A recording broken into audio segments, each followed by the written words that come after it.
semuanya. Ada pepatah mengatakan, tak kenal maka tak sayang, tapi kalau udah kenal boleh kali makin disayang. Kenalin, nama aku Teresia Alexandria Ryuki Reina. Aku berasal dari sekolah SMA Negeri 2 Tambun Selatan. Sekarang aku berada di jenjang SMA kelas 10.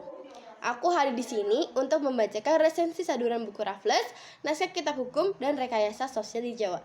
Sebelum aku masuk ke intinya, aku akan membacakan kalian tentang identitas bukunya.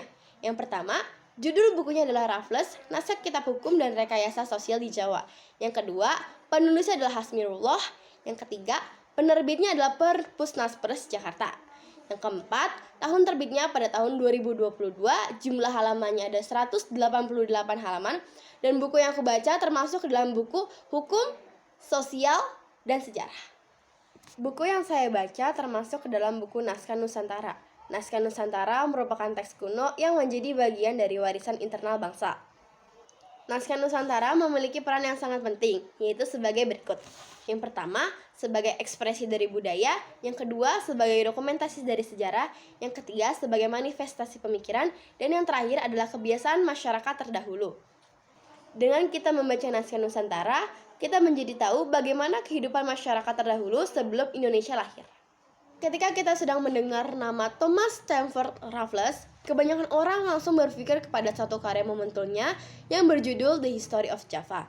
Memang buku itu sering menjadi rujukan utama ketika kita sedang membahas sejarah Jawa di masa kolonial.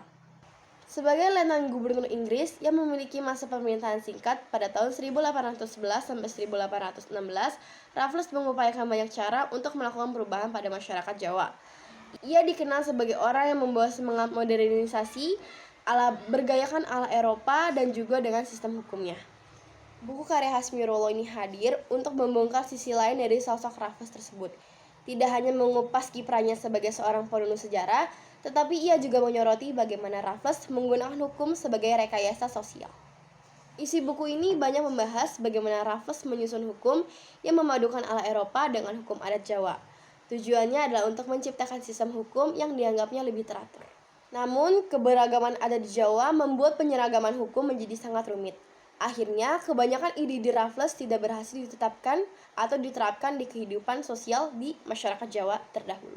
Buku ini menarik karena tidak hanya sekedar menceritakan tentang peristiwa sejarah, tapi kita juga bisa membacanya dari sudut pandang yang kritis. Hasmirullah juga menunjukkan bagaimana sistem hukum pada masa kolonial bukan hanya sekedar aturan, melainkan senjata politik untuk mengontrol masyarakat. Kekuatan utama buku ini adalah bagaimana keberhasilannya mengangkat suatu topik yang jarang dibahas. Selama ini Raffles dipuji sebagai penulis sejarah, padahal perannya dalam bidang hukum juga tak kalah penting bagi Indonesia. Meskipun begitu, buku ini juga memiliki kekurangan. Buku ini akan lebih hidup jika disertai dengan gambar dan contoh naskah hukum yang sedang dibahas. Menurut saya pribadi, buku ini menjadi pengingat bahwa hukum bukan hanya sekadar untuk keadilan, tetapi juga sebagai alat kekuasaan. Sebagai generasi yang sekarang, kita harus lebih kritis dalam melihat sejarah, karena kita harus sadar bagaimana peran masa lalu masih mempunyai pengaruh kepada sistem hukum kita hari ini. Secara keseluruhan, buku Raffles, Naskah Kitab Hukum dan Rekayasa Sosial di Jawa adalah buku yang sangat layak untuk dibaca, terutama bagi mereka yang sangat menyukai sejarah hukum, kolonialisme, dan masyarakat Jawa. Begitu saja hasil resensi saduran buku Raffles, Naskah Kitab Hukum dan Rekayasa Sosial di Jawa. Wassalamualaikum warahmatullahi wabarakatuh. Salam sejahtera untuk kita semua.